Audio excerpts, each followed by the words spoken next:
Oi, gente, tudo bem? Que a graça e a paz de nosso Senhor Jesus Cristo esteja com todos. Hoje nós vamos falar sobre a Páscoa. Nunca é demais a gente falar sobre a Páscoa, porque é muito importante, porque muita gente não conhece o significado da Páscoa, não sabe o que é, acha que é simplesmente fazer uma festa, comprar um monte de ovo de chocolate, que representa os coelhos, né? Ovo de coelho que eles chamam, e fazer uma festa e presentear todo mundo. Não é isso, né? Muitos de vocês eu tenho certeza que já sabem, mas mesmo sabendo, nós temos que falar e compartilhar com as pessoas, para que todos também saibam, né? Eles não fiquem sem o conhecimento da palavra de Deus. Então, vamos compartilhar, né, gente, com as pessoas, né? Quanto mais melhor, para que as pessoas consigam ouvir, entender a palavra, né? A Páscoa, para nós, ela significa a morte e a ressurreição de Jesus. Isso há mais de 2000 anos, que foi quando ele veio, né? A morte de Jesus representa o fim dos tormentos e a ressurreição simboliza uma nova vida. É nascer uma vida nova com o Senhor Jesus Cristo. Assim como ele levou os nossos pecados, morreu naquela cruz, levando todos os nossos pecados, e depois ele ressuscitou e deixou lá embaixo todos os pecados. Então, todos os que seguiram o Senhor Jesus, esses serão salvos e herdará a vida eterna, porque aqui é uma passagem. Aqui nós viemos só de passagem. Nós vamos para uma vida eterna, onde não vai existir mais dor, sofrimento. Então, o Senhor prometeu que viria nos buscar. Então, o que nós temos que fazer? Prestar atenção, ler bastante a palavra e compartilhar com as pessoas que precisam, né? Eles precisam, todo mundo precisa tá lendo a palavra e compartilhando com outras pessoas, falando do significado da Páscoa. Porque não adianta falar uma vez e esquecer, né? Aí as pessoas vão esquecendo também, então nós temos que estar sempre falando sobre. Então, nós não esquecemos do significado da Páscoa. A Páscoa, ela foi a libertação dos hebreus, né, que estavam cativos no Egito.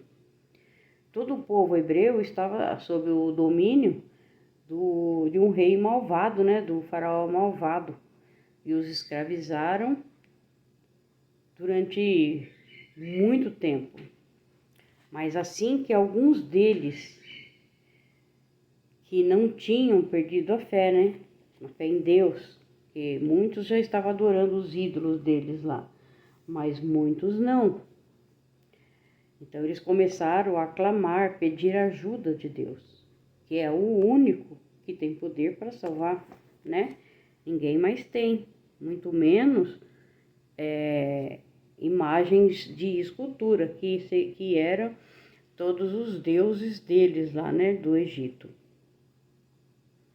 Então, gente, o Senhor, ele mandou o resgatador, deu ordens específicas de como eles deveriam agir e seguir à risca suas ordens. Creio que todos vocês já sabem, né, sobre as 10 pragas enviadas ao Egito.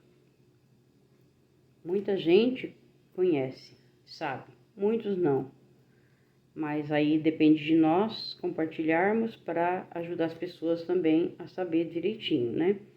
Então, para quem não sabe, as 10 pragas enviadas ao Egito foi para fazer o faraó pensar. Deus deu um tempo para faraó decidir deixar o povo dele, se arrepender do que ele estava fazendo, né? Então o Senhor enviou para o Egito as 10 pragas. A primeira praga, desde a primeira praga, Deus deu uma chance para o faraó, né? Tipo assim, eu vou mandar uma, você se arrependa, porque senão você vai chegar na última, que vai ser muito pior, vai ser terrível, né? Então ele deu, desde a primeira, ele já deu chance para o faraó se arrepender. Por quê? Porque assim, se Deus quisesse, o que ele faria? Ele ia lá, tirava todo mundo de lá e acabava com o Egito. Mas o nosso Deus não é assim, né? Ele, como ele deu o livre-arbítrio, então ele deixa as pessoas escolher. Ele dá chance para as pessoas escolher. Foi o que ele fez aqui. Ele deu chance para que o faraó se arrependesse, né? E libertasse os israelitas que estavam lá. E também salvar o próprio povo que vive, os egípcios da morte. Isso Deus estava dando chance para eles. Se arrependa para que o seu próprio povo, os povos do Egito não vá sofrer o que você vai sofrer. Mas o rei não quis. Não obedeceu de jeito nenhum. Ele não quis saber. E aí, gente, todos os egípcios sofreram as consequências, né? É assim, por causa de um comandante, um chefe de estado, o que ele faz, ele acaba prejudicando uma nação inteira. Foi isso que o faraó fez, né? Ele não aceitou o que o Senhor estava falando, não se arrependeu e pagou o preço, né? E todos eles sofreram as consequências, né? Então, gente, o faraó ele teve 10 chances para se arrepender, mas não fez. Confiou nos seus deuses, né? Que nada puderam fazer. Então, gente, a Páscoa, em hebraico, ela significa passar por cima, que chama-se Pessa. Então, a Páscoa significa Pessa, passar por cima. Foi isso que aconteceu. Os hebreus foram salvos porque confiaram em Deus. O que o faraó não fez, não confiou, os hebreus confiaram em Deus. Fizeram fielmente tudo que o Senhor havia mandado. O cordeiro foi separado. Gente, tem vídeo no canal aí, ó, falando da Páscoa, explicando tudo, tá? Desde o cordeiro, tudo bonitinho. Só vocês voltarem aí, procurar que vocês vão achar, tá? Continuando aqui. Então, eles confiaram, né? Os hebreus confiaram em Deus e fizeram fielmente tudo que o Senhor havia mandado. O cordeiro ele foi separado e na véspera da saída, eles sacrificaram o cordeiro, pegaram o sangue e passaram nos umbrais das portas, assim como o Senhor mandou, e assaram o cordeiro. Eles não cozinharam o cordeiro. Eles assaram, tinha que ser assado. E todos comeram. E tinha que comer todinho, não podia sobrar nada. Se sobrasse, tinha que queimar. Então, eles tinham que ficar dentro das casas deles, não sair para fora. Foi uma ordem de Deus. Deus falou, não saiam e ficam dentro das suas casas, comam lá dentro. Aí vocês vão ficar dentro de casa, fechadinhos, vão comer o cordeiro, vão comer o pão ázimo, que é um pão sem fermento, e ervas amargas. E ervas amargas para significar o sofrimento que eles passaram lá no Egito. Aí quando foi a meia-noite, né, o anjo passou por cima das casas Então, onde o anjo via sangue nas portas, ele não entrou. Mas nas casas dos egípcios, onde não tinha o sangue passado nas portas, ele entrou e matou todos os primogênitos, desde o filho do rei até o último primogênito de todo o Egito, incluindo até as primeiras crias dos animais. Assim, nós vemos a importância, né, gente, de obedecer e seguir a Deus. Porque se ele fala, segue-me, nós temos que seguir o que ele mandou fazer, não o contrário. Não ir para o mundo, mas seguir fielmente a palavra do Senhor. Então, depois da primeira Páscoa, que foi no Egito, né? Aí se passaram mais ou menos 1400 anos.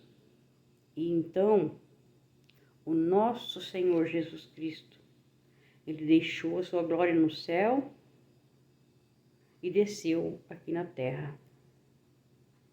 Porque ele é Deus, né, gente? Então, ele desceu na terra, se tornou um ser humano, nascido de Maria, a Virgem. Ela era virgem, ela não tinha relação sexual com nenhum homem. E o Senhor Jesus nasceu do poder do Espírito Santo. Ela ficou grávida pelo poder do Espírito Santo. Então, Jesus não foi feito igual nós, né, nos padrões normais. Ele se tornou um homem sem cometer nenhum pecado. Assim como o cordeiro que foi morto, o cordeiro não tinha pecado, né? Era um cordeirinho, pegava ele lá, coitadinho, matava para expiar os pecados do povo. Ele não tinha maldade, ele não tinha pecado, Então, o que aconteceu com o Senhor Jesus foi a mesma coisa, olha.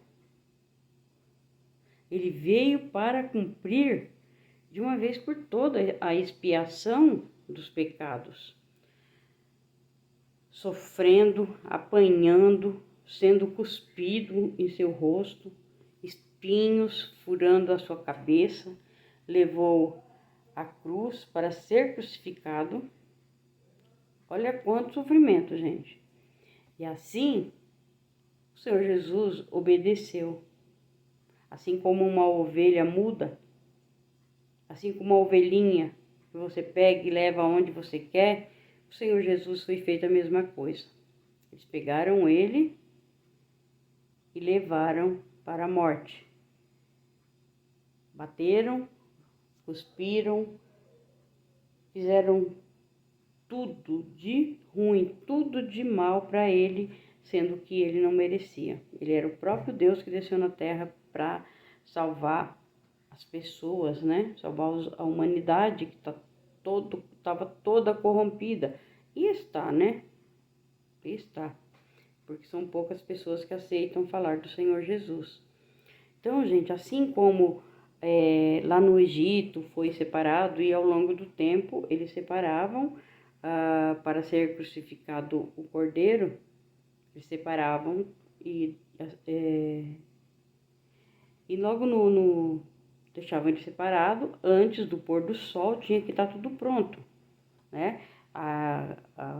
Já tinha que estar assado o cordeiro, os pães, as ervas, estaria tudo prontinho para que eles, depois do pôr do sol, eles não poderiam fazer mais nada. E aí eles iam fazer a Páscoa. Então, gente, o Senhor Jesus, ele foi morto como aquele cordeirinho que morria, né? Aquele bichinho que morria. O Senhor morreu assim. Uma diferença, né?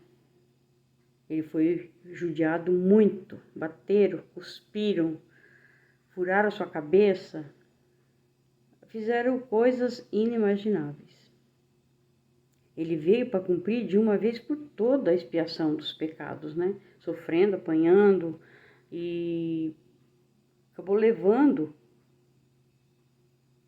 Até a própria cruz que ele foi crucificado, ele que teve que levar. Mas obedeceu. Obedeceu até o fim. E morreu às 15 horas da tarde. Era a hora que, mais ou menos, os hebreus, eles sacrificavam o cordeiro para Páscoa. Então, o Senhor Jesus, às 15 horas da tarde, né, ele entregou o seu espírito. Assim como o cordeiro, ele foi morto antes de começar a Páscoa e foi sepultado antes do pôr do sol. E para os hebreus, né, eles fazem a Páscoa desde a saída do Êxodo, eles já deixavam tudo pronto. No dia não podia fazer nada, tinha que estar tudo pronto, porque era um sábado e no sábado os judeus não trabalham. É Shabat, então eles não trabalham. Assim, o Senhor Jesus cumpriu o que ele mesmo tinha decretado há 1400 anos antes. O cordeiro era um simbolismo. O Senhor Jesus cumpriu tudo. Tudo que ele mesmo falou lá no Egito, o que ele mandou eles fazerem, era para mostrar que ele viria depois e ia fazer, só que de uma vez por todas, né? Então, assim como o cordeiro era morto ao longo dos 1400 anos, né? O Senhor Jesus morreu de uma vez por todas. E a partir dali, não precisava sacrificar mais animais, porque o seu sangue precioso cobriu todos os nossos pecados. Assim como o sangue dele, lá passado nas portas das casas dos hebreus no Egito, o anjo passou por cima, porque ele olhou o sangue e ele não entrou, não aconteceu nada de mal para os israelenses. Assim somos nós, né? O sangue dele nos cobre, nos livra, né, do maligno. Então ele ressuscitou, mostrando para a serpente que todo o poder é dele, é do Senhor Jesus, não do maligno. E todo aquele que nele crer e seguir os seus ensinamentos, ele tem seus pecados perdoados e fica coberto com o seu sangue. O inimigo não pode tocar. E uma coisa muito importante, o Senhor prometeu que vai voltar para nos buscar, para viver com Ele na vida eterna. Obrigado, meu Deus, por mais essa leitura. Obrigado por falar conosco, Senhor. Que o Senhor abençoe e proteja todos em nome de nosso Senhor Jesus Cristo. Amém.